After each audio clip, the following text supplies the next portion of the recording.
Namaste. Welcome to Urban Chatterati. This is Abhinav Prakash. And today I am joined by Professor Harsh V. Pant, who is Professor of International Relations at the King's College London. He is also the Director of Research at Observer Research Foundation and Honorary Director at the Delhi School of Transnational Studies, Delhi University. Professor, welcome to the show. So when we look at the situation today in Afghanistan, there are several questions which need to be answered. So I'll start with the first question itself. What do you think about this talk about Taliban 2.0? Do you really think that something has changed? Because we are seeing a very sophisticated media management by the Taliban in the last few days. So do you think that the right kind of noises they are making, is that substantive change or is just a cosmetic change? I find it very difficult to believe that an ideological group like the Taliban can change the way some are describing the change in behavior. Of course, some of it is just pure sheer pragmatism on the ground, right? If you are trying to come back in the 2021, you also know that the world has changed around you and you need to respond to that change. Some of that is understandable from their point of view. I think what is difficult to digest is how easily this is being taken on board by some of the very significant members of the global elite, as well as some important decision makers. Like you see, for example, strange comments coming out from the UK. The Chief of Defence Staff, who country boys with their code of honor. We are willing to, work with them. Of course, I don't think eventually all countries will have to find some sort of a balance with those who are governing Afghanistan. If they are Taliban light, and inclusive government, all countries will have to figure a way to respond to that. But to jump to that bandwagon now and to try to make a case on their behalf to the world that Taliban 2.0 is somehow now very different from what they were earlier, I think is doing a great disservice not only to the global community, but also to Taliban themselves. I don't think they want to be seen in that light. But I think what they are doing, certainly a very slick campaign that they have launched at the very beginning. And by the way, the campaign was launched not before reaching Taliban, but after reaching Taliban. Before reaching Taliban, they were doing everything that they are supposed to do. Dishonoring girls, women, asking them to marry their soldiers, killing political opponents, summary execution of prisoners, etc. Everything they had done in the provinces as they were riding to Kabul. But once they entered Kabul, I think clearly their supporting countries must have given them due instructions, and that now it's the time to present a different face, and they are presenting that face to the world. Some of it is being bought by a lot of very responsible countries. And some of it is, I think, like India, we'll have to wait and watch and see what it turns out. But it's very difficult to, from an Indian perspective, given what we know of such movements, given what we know of terrorism and extremism and radicalization in our part of the world, it's always difficult to, when you look at some of these arguments being made about the change, it's always difficult to take it at face value. I personally don't think any substantive change will ever come across, because it's not a political movement, it's an ideological movement. It's about ideological expansion. It's not about a political endgame that they are willing to play. So if it's an ideological expansionism, then I think eventually they will have to bear themselves to the world, and gradually that will happen. That unraveling will happen very soon. Yeah. But when you look at the media campaign, it looks like they have been tutored very well by certain intelligence agencies or maybe certain global PR agencies. Who do you think might be behind it? Is it Pakistan or it might be the Gulf allies? Well, I think Pakistan seems to be an important player in this regard, of course, given what we know.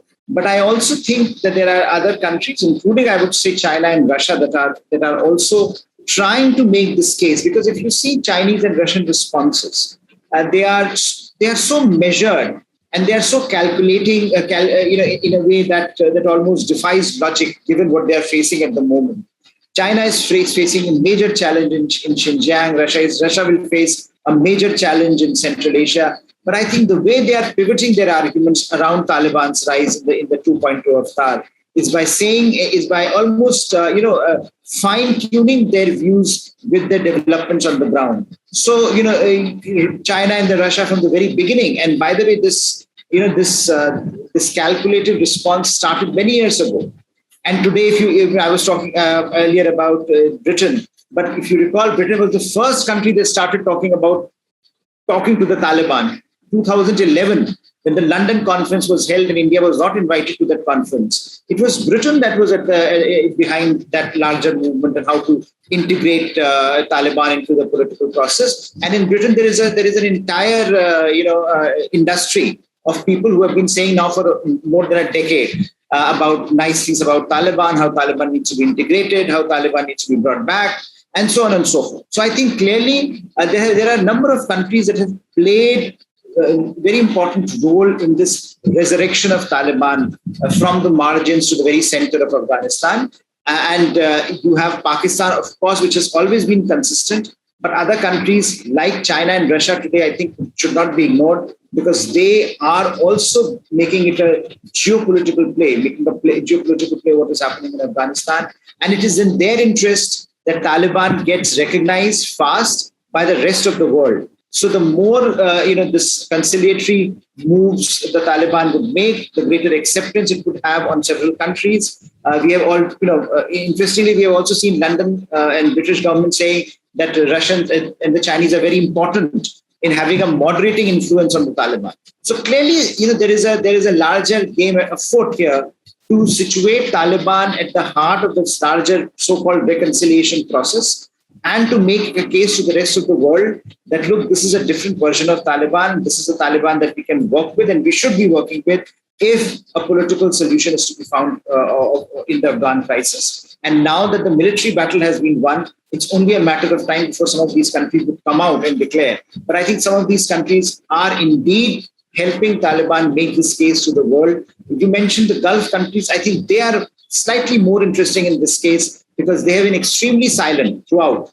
You have seen, if you go back to the earlier phase where Pakistan, UAE, and Saudi Arabia were the three countries that were at the forefront of recognizing Taliban. Today, Saudis have not spoken much, UAE has not spoken much. And I think in some ways, UAE and Saudis are interacting with India more than they are interacting with, say, some of the other countries. But I think that the larger geopolitics around it is just beginning to happen. And some of the core countries at the heart of it who feel in the Taliban's takeover of Afghanistan a new opportunity are also now guiding Afghanistan in how to present a new narrative to the world, which they think can be taken up by the rest of the world as soon as possible, so that a certain sense of false normalcy can return to Afghanistan. Yes, and you said that there are several countries who are looking at an opportunity. The first country is China. What do you think China will get out of the Taliban takeover of Afghanistan, and what is the larger game plan of China in the region now?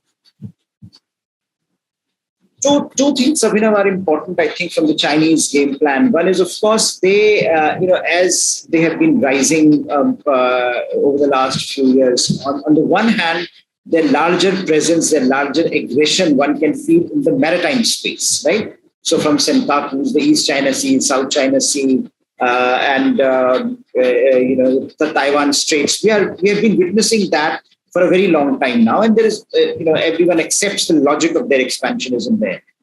But what I think they have been missing out, or at least they felt they were missing out, was this what is happening in the larger Eurasia. And in that context, Afghanistan for them becomes an important pivot around which they think that with Taliban in place, they can present a larger game. They can evolve a larger game plan around Eurasian landscape, because they think that that's where they have been vulnerable so far. They have not been present in full force so far, and they have been more or less reliant on Russia. So if you look at what China was doing in Central Asia, it was trying to position itself, but always concerned about Russian position in Central Asia. But now with Afghanistan, they have this opportunity to almost change the game. They think they have an opportunity to change the game in the larger Eurasian landscape, because they think Pakistan is in their pocket and they can use Pakistan and with the help of Taliban to carve out this major geography in Eurasia, which will allow them to project power in ways that simply reliance on Russia would not give them. So I think that's one element. And of course, America being out of the picture makes them much more hungry for that kind of expansionism there. And now that they have also been talking of, you would recall for a long time, they have been saying, we want to do infrastructure and connectivity in Central Asia. We want to bring CPEC all the way to Afghanistan. But that was not materializing. There were too many ifs and buts on BRI. But they think now that a lot of this can happen very, very quickly if Taliban can present some modicum of governance to Afghanistan, which is a big if. But they more or less are also hungry for a number of these rare earth metals, minerals, and that we keep hearing, how rich Afghanistan is, and it is rich. But at the end of the day, economic activity cannot take place if you have a nation in disarray. And I think that's why for China, it is so important, going back to your earlier question, for Taliban to make, to appear to be changing.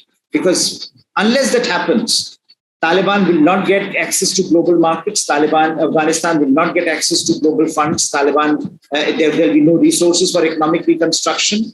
And there will be no political commitment, diplomatic commitment from other countries to invest. And unless that happens, China itself will be very wary of investment. They are facing backlash in CPEC.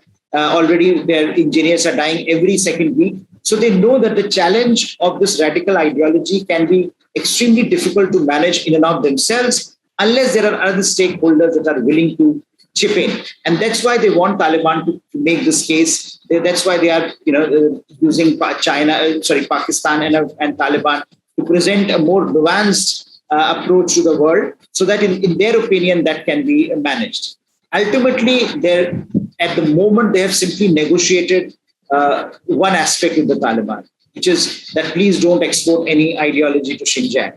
And I think that basic negotiation can falter any time, and they know this well. An ideology of this kind cannot be contained. They know that this will have deleterious effects, and they think that they can protect this, they can manage this simply by hedging, simply by ensuring that Taliban somehow gets recognition, faster recognition, and therefore the global community can chip in and ease their way into Afghanistan. I think it's a relatively difficult endeavor, but I think they are hoping that this happens sooner, and that's why they are pushing Taliban also to move gradually towards a governance structure, political structure, etc. But, when it comes to China, China is too harsh on the Muslim population within China. In fact, no other country takes those kind of steps. There's virtual eradication of Islam as a religion from the Chinese territory, especially in Xinjiang. So what explains this relation between China, Taliban, Pakistan? How is China able to exercise influence on radical Islamic entities and a radical country like Pakistan? With Pakistan, it's, I think, it's sheer, the logic of geopolitics. And there they have sold this argument to the Pakistani military intelligence community that we are now the sole saviors you have.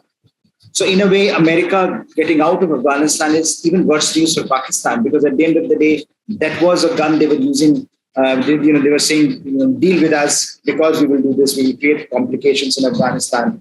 Now that argument is gone. So even this last, argument that Pakistanis had vis-a-vis America has no takers now. So the question is, for them also, it's very important to look for a savior. And that savior comes in the form of China. Now, China has invested. China is giving them a lot, everything that they need at this juncture. It's an age-old relationship that is now getting reinvented as the geopolitics is moving in a different direction. And clearly, Pakistan and China have been, solidly linked with each other for a while. India being one factor, but also the regional geopolitics being the other. So I think it's a larger elite level engagement. You have the Chinese Communist Party on one side and the Pakistani military intelligence on the other, engaging with each other and making a deal that, look, this is important for us. You give us this, we will give you that. In particular, we will continue to pester India, and we will continue to make life difficult for India and give you this vast expanse from Pakistan to Afghanistan. And I think that is the deal that they seem to have stuck with Pakistan for a while now. and they are engaged with it at a number of levels. They have been one of the most consistent supporters. In fact, I think if you look at their allies, these are the kind of allies they have: North Korea, Pakistan, which are problem countries, but they find opportunity in these problems for various reasons to create problems for others, and that's how their engagement has gone through. So if you think of it in religious terms, Pakistan actually will never talk about Xinjiang, will never talk about Muslim population in China, because the strategic stakes are so high now, given that their relationship with the West has completely gone kaput, given that the other area, given that how significant Chinese investments have been, and China will continue to make it, will be one of the most important partners. So I think that way the larger balance of power from their perspective now lies with China, and they would like to utilize that. And if you extend that argument, that means you go from Pakistan all the way to Afghanistan. But this is one area where, as I said earlier, Eurasia was one area where they could not exercise influence. Now, with the help of Pakistan, they found an opportunity. The Taliban are there. Taliban, if you consider Taliban to be an extension of Pakistani military, or the front for the Pakistani military, then you get a sense that they will put pressure on Taliban. They will make sure that Taliban are kept under pressure, enough pressure that they do not harm Chinese interests. And China can always lure them and say that, look, even if the world turns against you, we are here standing with you.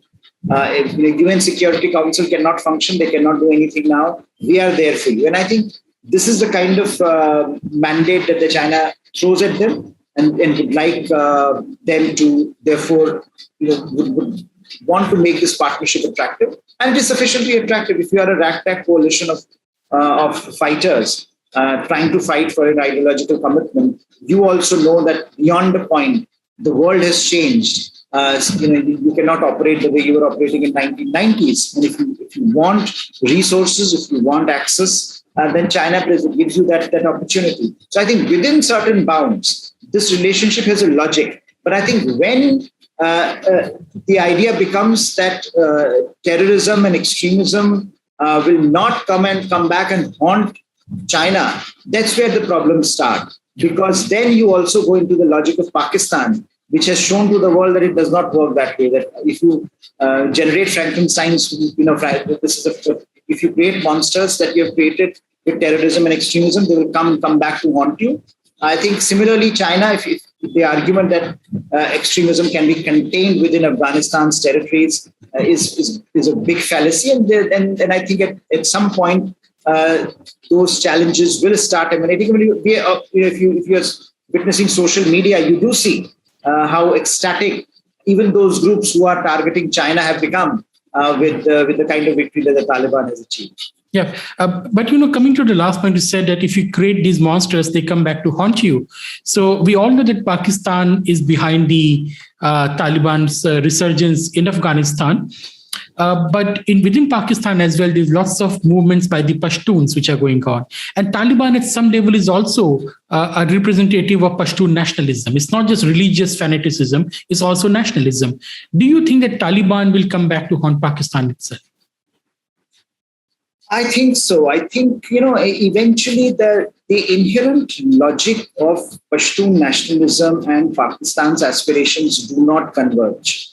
So the limits have always been very obvious, that if you have a government in Kabul that is reasonably independent, that is autonomous, that can make its own decisions, think through the implications of those decisions, then clearly the rupture between Pakistan and Afghanistan is a given. So I think, that if you daydream that Pakistan will control Afghanistan, I think those days and times have gone, especially also in the context of last 20 years. A generation has been brought up in Afghanistan that views the world differently, that has tasted the freedom and democracy, that knows and that values, and that is rapidly anti-Pakistan. So you do have those contradictions emerging. And at this point, perhaps those contradictions can be plastered over by the fact that there is a larger challenge, the challenge of getting the Americans out, the challenge of marginalizing all the other elements in non-Taliban elements in Afghanistan. But eventually, that logic will emerge, and I agree with you that the nationalistic variant will, whenever it becomes the dominant strain, will inevitably come and challenge the the Pakistan-Afghanistan, Pakistan-Taliban dynamic.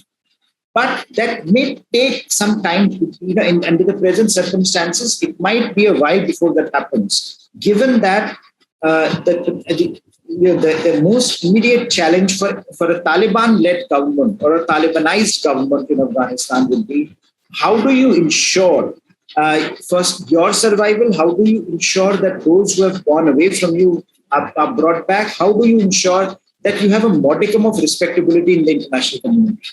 For that, they would need Pakistan. For that, they would need China. And that is where I think the logic of their partnership at the moment is also visible. So they have a short-term logic of convergence and a long-term logic of divergence. How, you would have to wait and watch whether this survives, whether that convergence actually is long enough for the divergence to emerge, because there are other divergences in between that will come and take it away.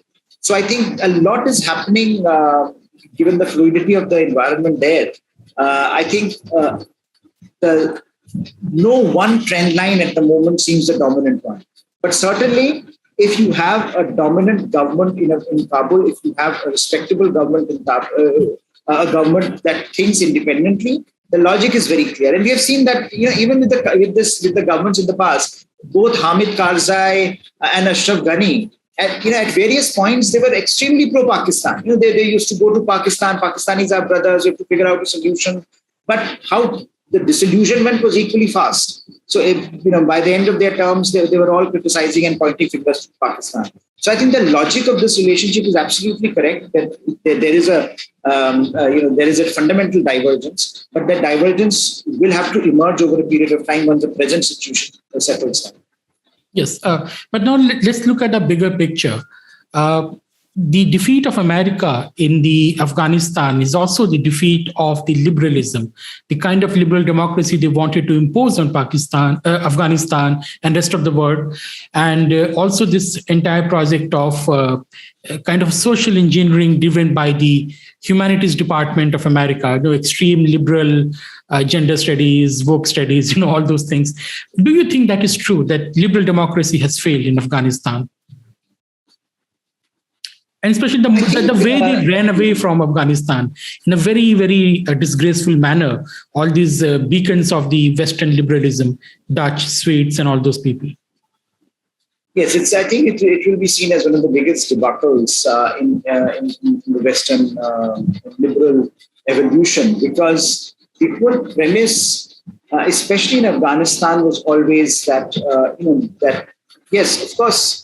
They wanted to destroy Al Qaeda, and they wanted to destroy, get back at Bin Laden initially. But over a period of time, the idea was that this is a country that requires some of these fundamental values, and we are here to fight for those values. And I think the way that Mr. Biden, of all people, has played his hand, has played his cards, I think it will be a long time before the Western world can actually now get back to those issues and can lecture any other country on these, on what they call as liberal values. I think because at the end of the day, this has been one of the worst flights of its time. What you have left today are the most vulnerable. You have women, children, minorities. That at one point was the pivot of your agenda. That look, we are here because if we are not here, terrible things will happen to these people.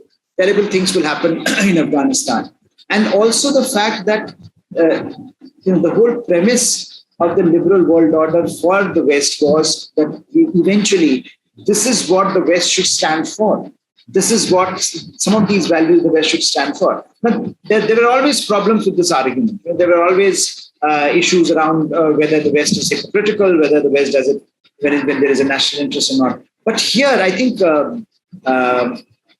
someone who made this point that the kind of investment, basic investment that was needed was minimal here in Afghanistan to stand up for your values. If you can't do that, if you are unable to even do that, then I think it speaks volumes about not only the hypocrisy that surrounds the Western liberal discourse, but also the inability of the West, in particular America, to do even a withdrawal competently. And I think that's the image that you're getting out from Afghanistan, that here is a Biden administration that even after 10 days, today, even till date, has not been able to get its act together.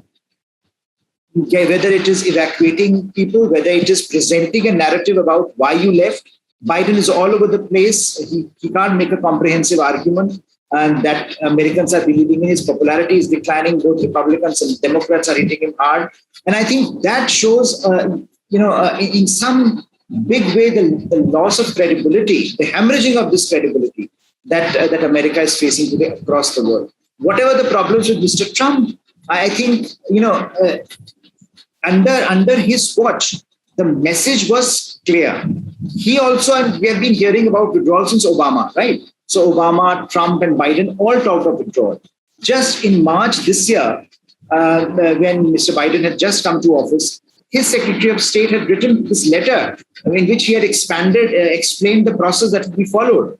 And the process was never supposed to be this shambolic. The process was supposed to be step by step, because that was the only guarantee you had in making sure that those minorities, those women and children that need you the most are not really shattered.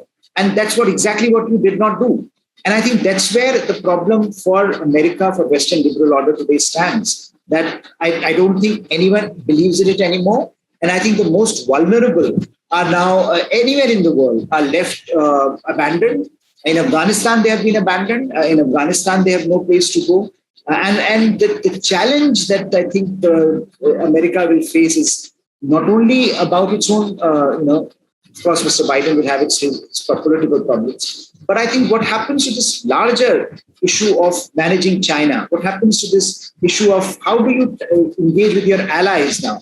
How will you stand with your allies? I mean, this question will be asked. Of course, there are problems. If there is a big enough problem, allies will engage with you. But I think the question of your credibility, of your dependability, and eventually of how effective you are, how smart you are in making these choices. I think all of that is today in the air. And I think Americans have done a great damage to themselves, but also to this, to their liberal sensibilities and to their worldview, to the Western world liberal order.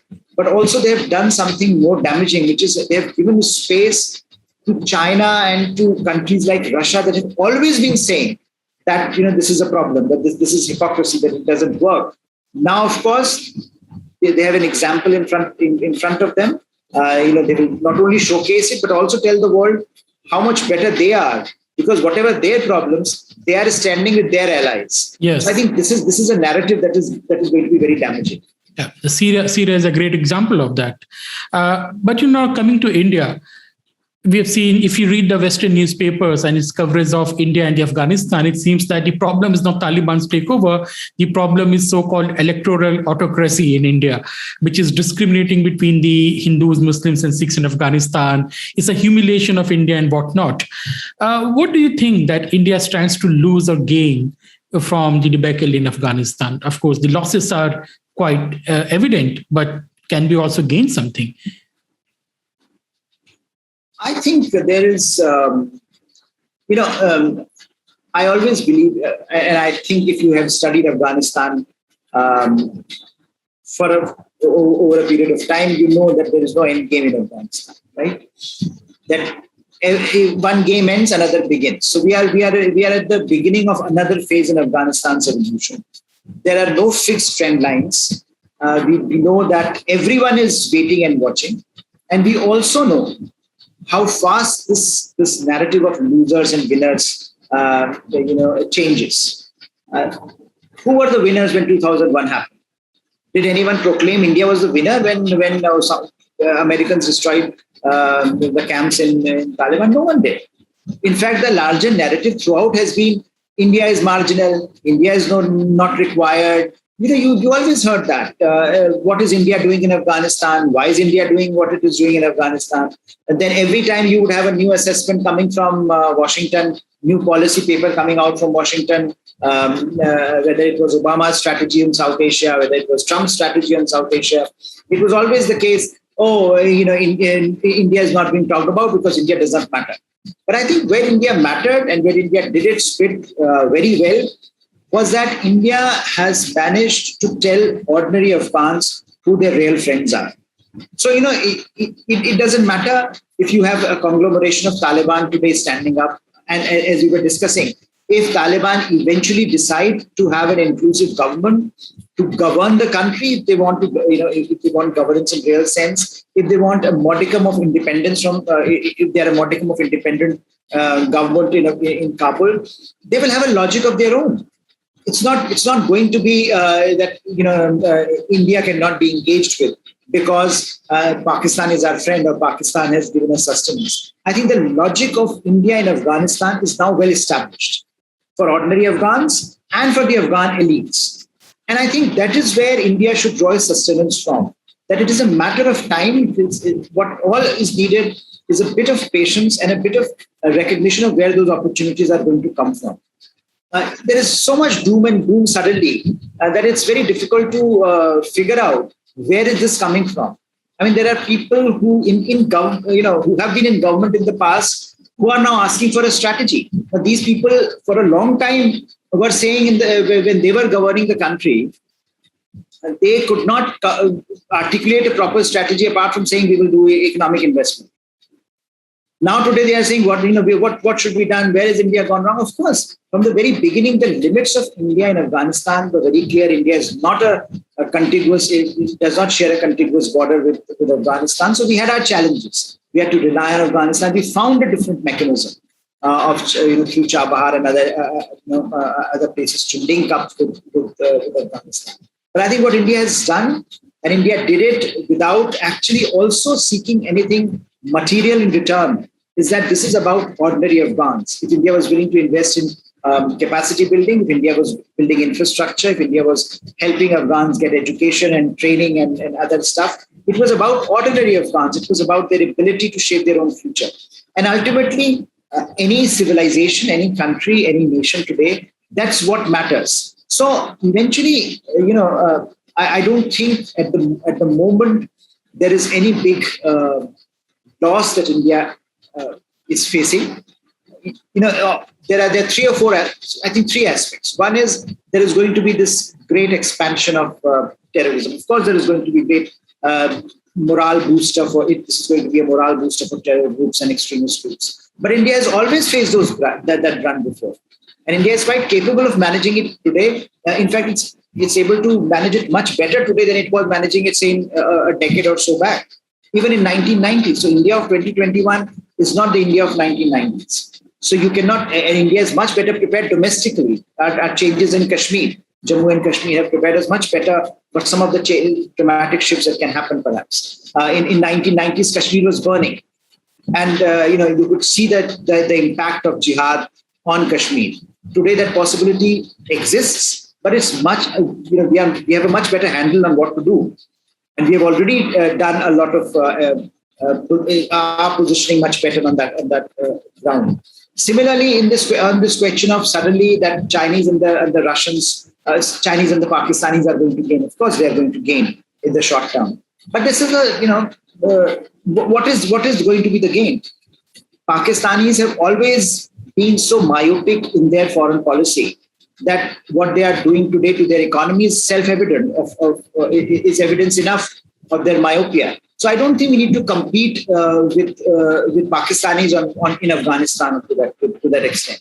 Similarly, if it's a question of the larger dynamic of what China gains, yes, China will gain, but what will it gain? How will it gain? It still remains an open question. Whether this will go back on China, it still remains an open question. So I think it's a matter of time. It's a question of strategic patience. It's a question of how India articulates its role in the world, we have been very categorical about certain things as to how we want Afghanistan to develop and evolve. And if those red lines are respected, if those, if the larger situation in Afghanistan can be contained, then I think India will be. I don't see India being in a much in great distress as some think. And of course, there is a view that in India that Afghanistan does not really matter and that India should be. I mean, I don't subscribe to that. I think our neighboring country, and especially a country like Afghanistan, with which India over the last 2 decades was able to develop such a robust relationship, matters, especially because Afghans are genuinely our friends, and in that sense, their despair and their abandonment is a matter of great distress to us. But I think those who are pointing out that this is primarily India's loss should also recognize the fact that for the last 2 decades, they were not giving India any credit for what India was doing at the time. Yeah, and not, they were more pro-Pakistan than more pro-India to begin with. But thanks a lot, Professor, for making this point that the India stands with the people of Afghanistan. I think that's what matters in the long run. But thank you, sir, for your time, for this wonderful discussion. Let's wait and watch how the things unfold in the future, because as you said, the great game never ended. I think the great game will never end because the real prize is India. Thank you. Thank you, Abhinav. Indeed. Thank you. And thank you, audience, for listening to us. And please don't forget to subscribe to the channel and join as a member to support the channel. Hoping to see you soon. Thanks once again.